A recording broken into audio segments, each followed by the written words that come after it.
start Introduction to Population Studies. Population studies begin with understanding population problems. These problems could be related to overpopulation or underpopulation, affecting either the entire world or specific countries. The key factors behind these problems are the birth rate, death rate, and migration rate. Together, these form the foundation of population studies. Population and development are closely connected. Population impacts a country's development, and development, in turn, influences the population.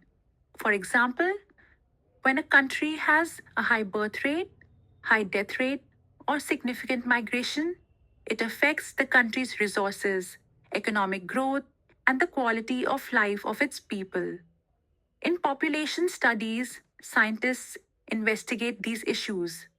They focus on the causes of population problems and their impact on a country.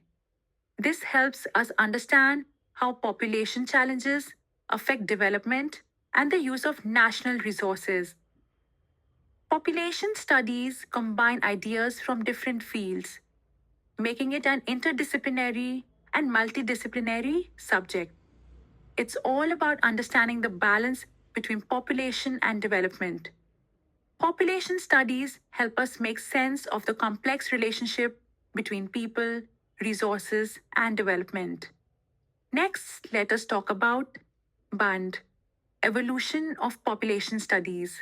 The development of any field of study, including population studies, follows four key stages: situation, objective, problem, and solution. In population studies, this means asking questions like, what is the situation of the population and its environment? What are the goals of population and development? What problems exist in population dynamics? And how can these problems be solved?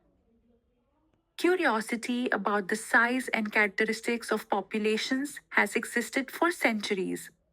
Over time, population studies have evolved, changing in their content, context, and approach. One of the earliest thinkers in this field was Thomas Malthus. He developed his ideas during the late 18th century, influenced by events like the French Revolution and the writings of William Godwin. Godwin believed that poverty was caused by unequal distribution of power in society. Malthus, however, argued that the poor were largely responsible for their own poverty. He warned that population growth would eventually outpace resources, leading to even greater poverty and inequality. This led to the famous statement, "Hey poor, you're poor because you are poor." Population studies began to emerge as a discipline in the mid 17th century, starting in England and later spreading to France, Germany, and other European countries. Over time, the USA also made significant contributions to its development. Today, population studies focus on understanding how populations and development are deeply connected and interdependent. It's a field rooted in curiosity, awareness, and the search for solutions to global challenges. This video on thinkers of population studies. Have you ever wondered how the study of populations began?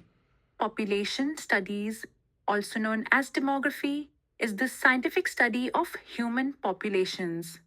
The first significant contributor to this field was John Grant, an English haberdasher.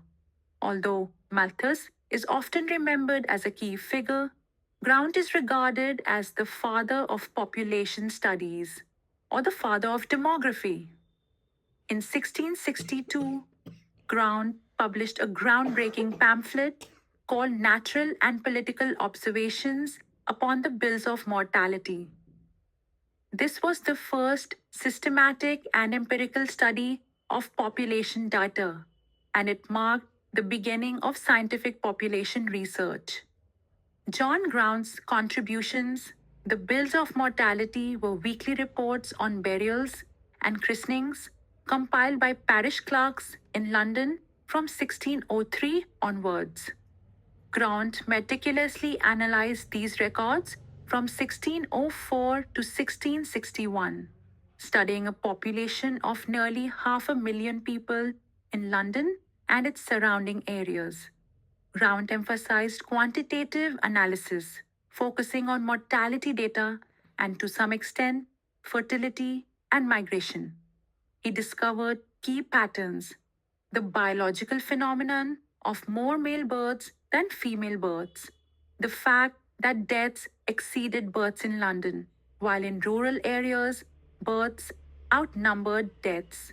He also estimated population growth in London, attributing it to migration rather than natural increase. Grant even measured sex ratios at birth and estimated the ratio of births to marriages to analyze fertility trends. His work set the foundation for evaluating population data critically, pointing out biases and inadequacies, and proposing adjustments to improve accuracy. Collaboration with William Petty. John Grant's contemporary and collaborator, Sir William Petty, played a significant role in advancing population studies. Petty coined the term political arithmetic and described himself as the godfather of this new discipline. Together, Grant and Petty prepared an early version of a life table, which analyzed mortality patterns. Contributions of Edmund Halley.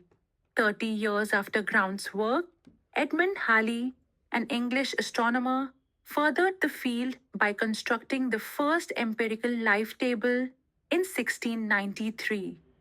He introduced the concept of life expectancy and used birth and death data to provide insights into population trends. Halley's contributions were monumental in advancing demography as a scientific discipline. Contributions of Gregory King. Gregory King, another English scholar, made significant contributions by estimating the population of England and Wales. His work filled a critical gap, as there were no official census records until 1801. King's estimates provided valuable insights into population size and dynamics during this period. Contributions of Johann Peter Suschmilch. Meanwhile, in Germany, Johann Peter Suschmilch made groundbreaking contributions in the 18th century. In 1761, he published a 1,200-page treatise called The Divine Order. Suschmilch highlighted the law of large numbers to ensure more accurate observations of mortality and fertility trends, studied factors like age at marriage, infant mortality, and disease effects. Noted that deaths were most frequent in the first few weeks of life, declining significantly by age 15, attempted the first ever estimate of the world's population. Suschmilch's work was influenced by French, German, and Swedish data, making it one of the most comprehensive studies of his time. He viewed population growth as part of a divine plan, reflecting the theological interpretations common in his era.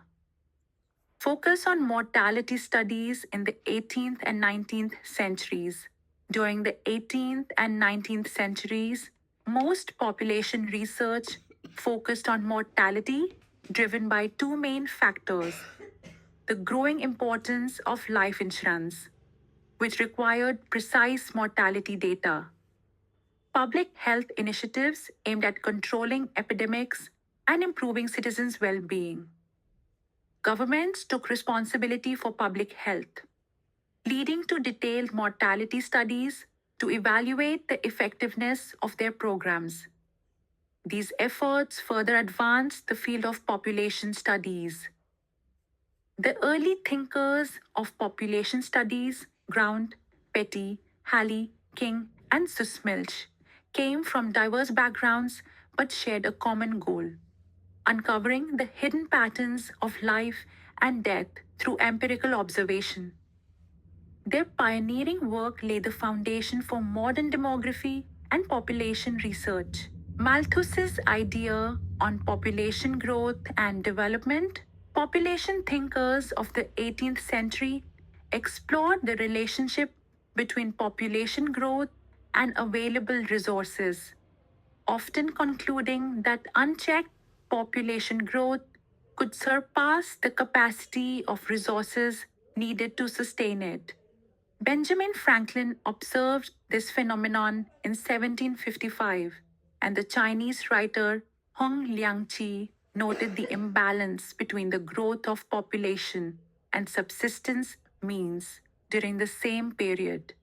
However, these observations did not attract significant attention until the publication of Thomas R. Malthus's seminal essay in 1798, an essay on the principles of population as it affects the future improvement of society, with remarks on the speculations of Mr. Godwin, Miss Condorcet, and other writers.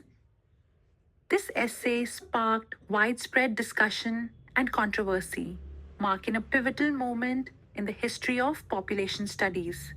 Malthus's central thesis posited that while human subsistence could only grow in arithmetic progression, human population had the potential to grow in geometric progression. This disparity, he argued, was the root cause of poverty. Malthus warned that uncontrolled population growth would eventually outstrip the food supply, leading to natural checks such as famine and disease to restore equilibrium.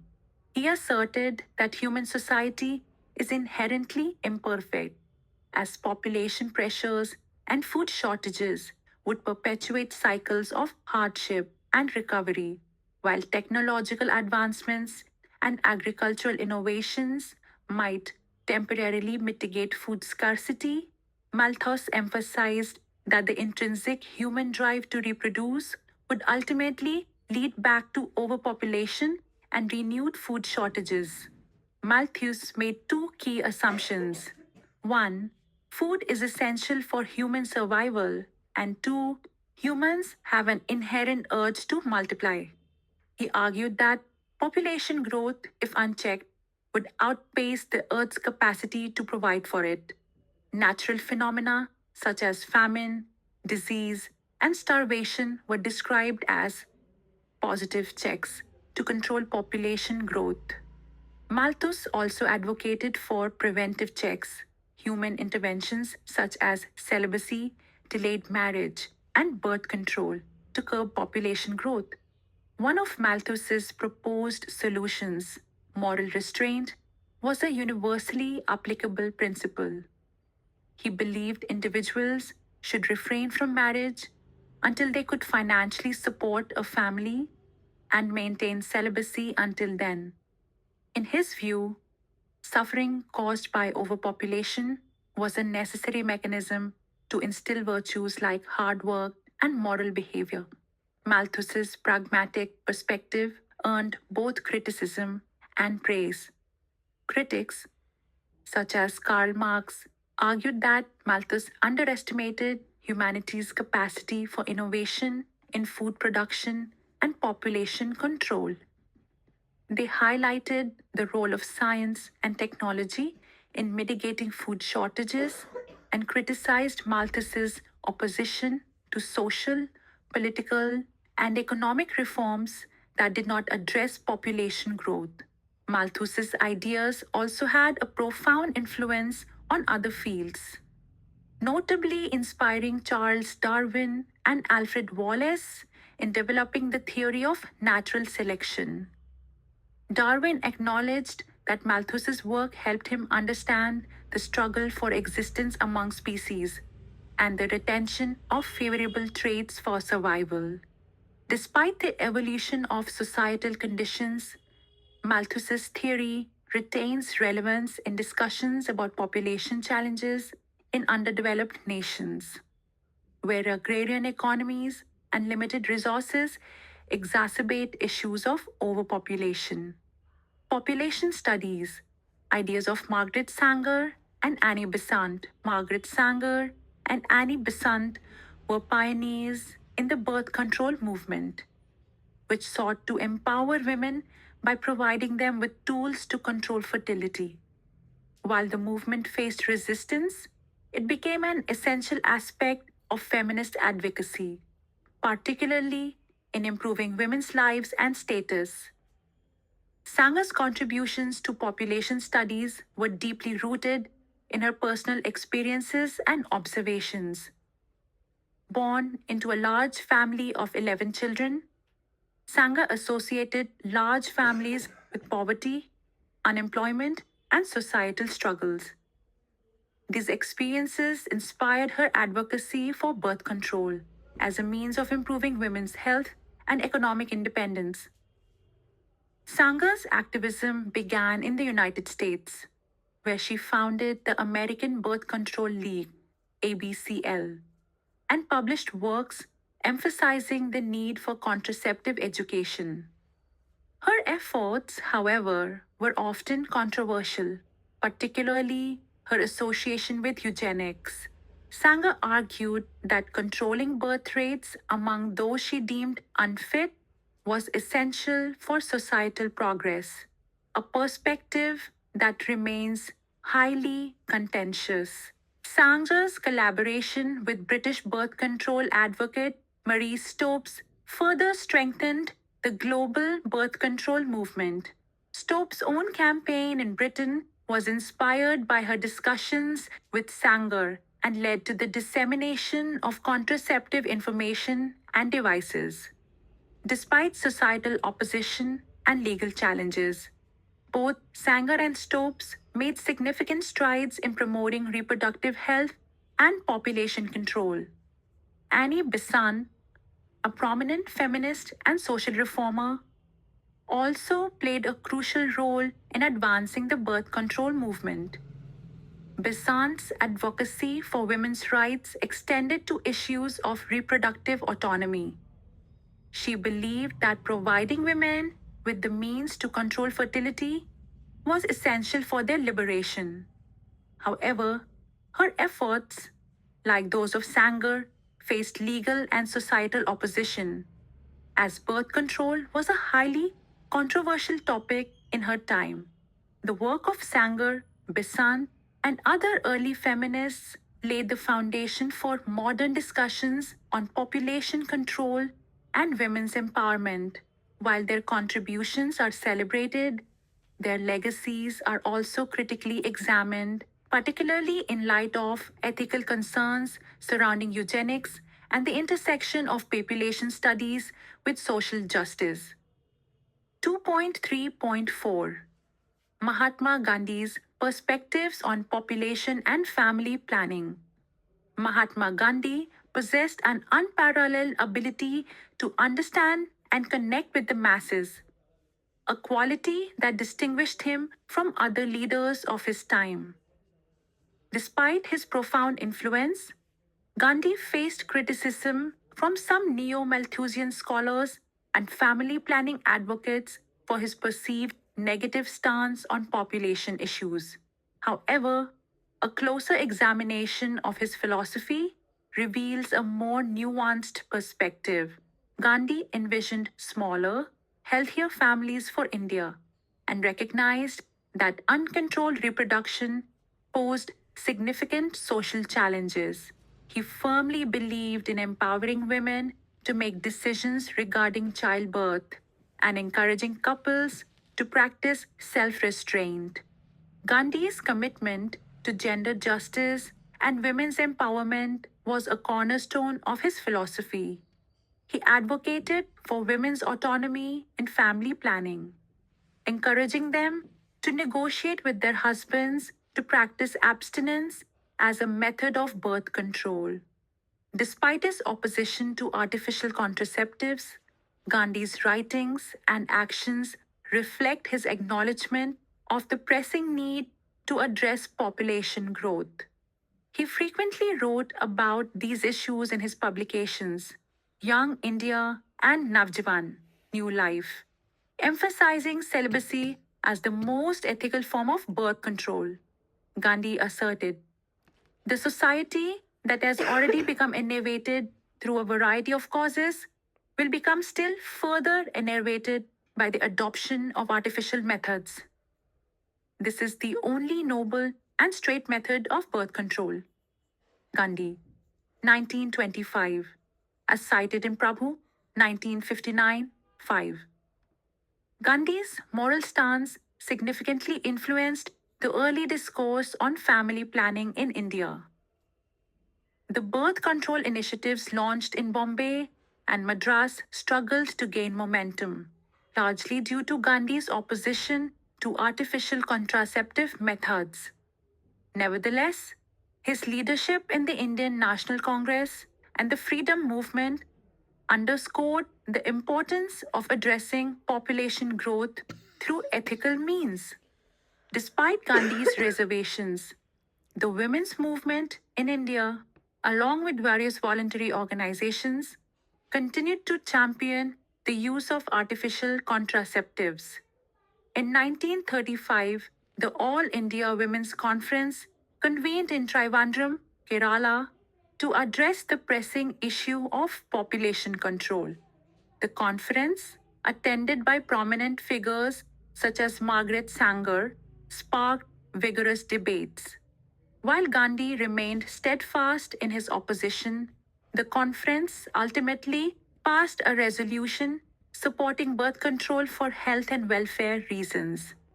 This marked a pivotal moment in the history of family planning in India, as women's organizations began to advocate for reproductive rights and health.